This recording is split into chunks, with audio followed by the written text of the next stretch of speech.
Every encounter tells a story. A single decision can change a life forever. Behind every police call is a moment most people never see, and a lesson worth understanding. I'm retired Sacramento police officer Samuel Davis Jr., and after 28 years behind the badge, I'm inviting you inside the encounters that shaped my career. This is Law Enforcement Encounters, saving lives, educating communities and the police, building understanding.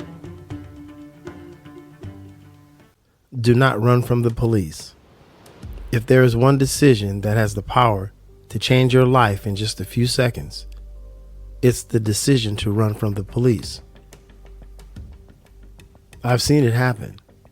I've seen routine encounters become dangerous. I've seen people who weren't violent suddenly find themselves surrounded by officers, police dogs, helicopters, and weapons. Not because of what they had done before the stop, but because they decided to run. This episode isn't about defending every action a police officer takes. It's not about saying law enforcement is always right. It's about understanding what happens the moment someone runs. Because once that decision is made, the officer's job changes instantly. The officer no longer has the luxury of assuming you're harmless. Because you're running away from that officer, how could that officer know what else you're capable of doing? Their responsibility becomes protecting innocent people, protecting themselves, protecting other officers, and figuring out why you're running before someone gets hurt. My goal isn't to win an argument. My goal is to save lives. If understanding what an officer is thinking causes just one person to stop, to think, and to stay where they are instead of running, then this conversation was worth having. So let's begin with the first question. What does the officer see the instant someone runs? The answer may surprise you. The officer doesn't see someone who's scared. The officer doesn't see someone who's nervous. The officer doesn't see someone who's simply trying to get away. The officer sees a problem that must be solved immediately. Why? Because officers cannot read minds. They don't know why you're running. They don't know whether you just committed a murder, a robbery, a domestic violence assault, or whether you have a warrant. They don't know if you're carrying a gun, reaching for a gun, or running towards a gun. They don't know if you're trying to escape or trying to set up an ambush. Maybe they're running so they can get you to run around the corner and then they can ambush that officer. The only thing they know for certain is this: you made a decision to run. And that one decision changes everything about this encounter. The officer's priorities shift instantly. What began as an investigation now becomes a pursuit. What began as a conversation now becomes a race against time. Every second matters. Every movement matters. Every decision matters. Because if the officer guesses wrong, someone could be seriously injured or killed. That's why officers don't have the option of assuming the best. They have to prepare for the worst while hoping for the best. This isn't about fear, it's about responsibility. When someone runs, officers must immediately begin asking themselves questions. Is this person armed? Did they just hurt someone? Are they running towards innocent people? Are they trying to reach a vehicle? Are they going to force a confrontation? Is there another suspect nearby? Do I need more officers? How do I stop this as safely as possible? All of those questions happen within seconds. The person running usually has one thought: I need to get away. The officer has dozens. That's why running is so dangerous. It forces everyone into a rapidly changing situation where decisions must be made immediately, often with incomplete information. The safest decision you can make during a law enforcement encounter is often the simplest one. Stay where you are, listen, cooperate with the officer, then handle everything else through the legal process afterwards. What happens next?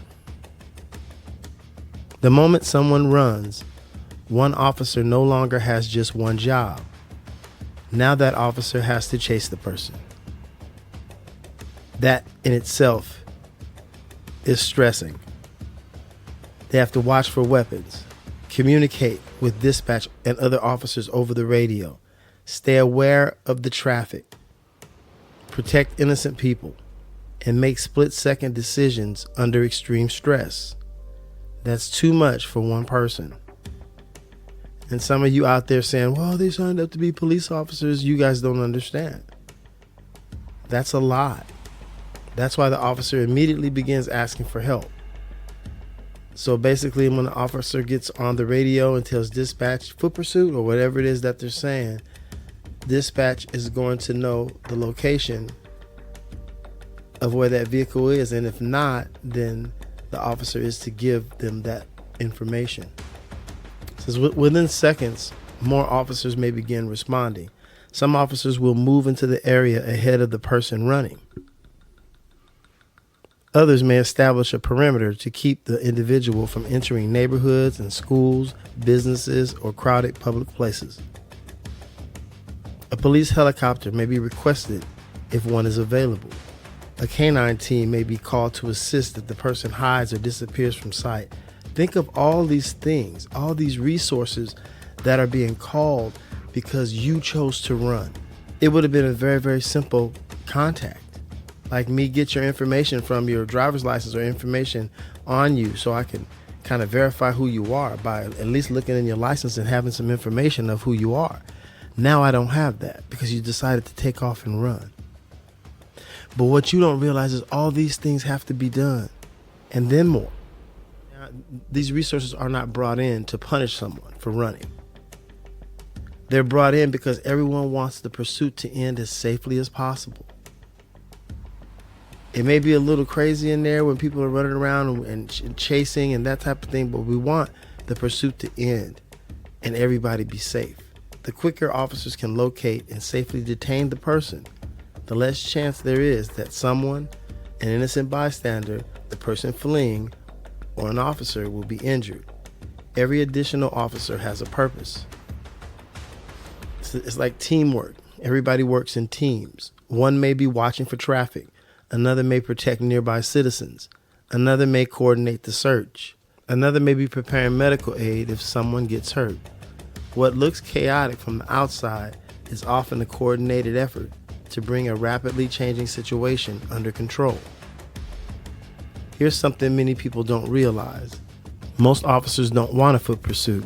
They don't want a vehicle pursuit. They don't want anyone to get hurt. If they had a choice, they would much rather finish the encounter by talking with you than chasing you. But once someone decides to run, officers don't get to choose whether the pursuit happens. Their responsibility becomes ending it as safely as possible. And that's exactly what they're trained to do. Why running changes everything.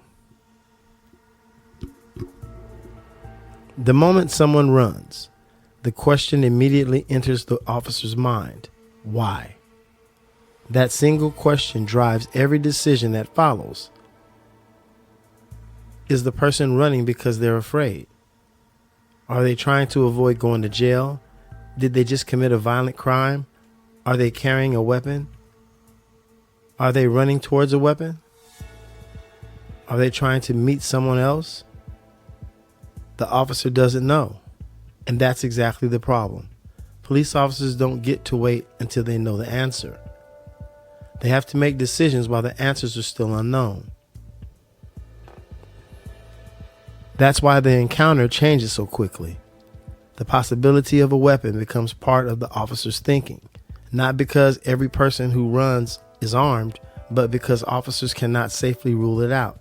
How does an officer know that you're armed unless they pat you down and find out?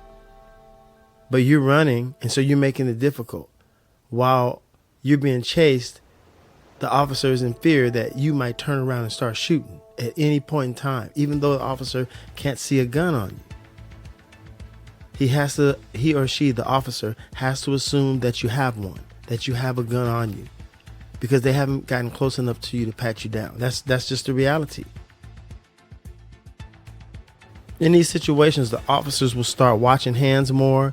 They pay attention to the waistband where a lot of guns are kept, throughout our country. They notice whether if you're reaching into your pockets or not. And so they're going to make sure, if they haven't patted you down, to tell you to keep your hands out of your pockets, because that could be danger for them. They look to see if you're throwing something away.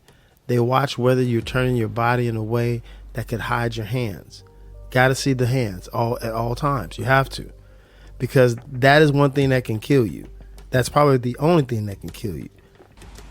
The hands of the other person. Every moment suddenly has greater significance. Not because the officer wants it to, because it has to. Imagine trying to solve a puzzle while the pieces are still moving. That's what a foot pursuit is like. The officer is trying to stop someone, protect innocent people, communicate with other officers, and determine whether the person presents a deadly threat. All at the same time. There are no timeouts. There is no pause button. The decisions have to be made in real time. That's why running creates so much danger. It forces everyone to an environment where uncertainty is high, stress is high, and the margin for error becomes very small. Here's what I want you to remember. The officer didn't create that uncertainty. The decision to run did. And once that decision is made, everyone involved must deal with the consequences of what comes next.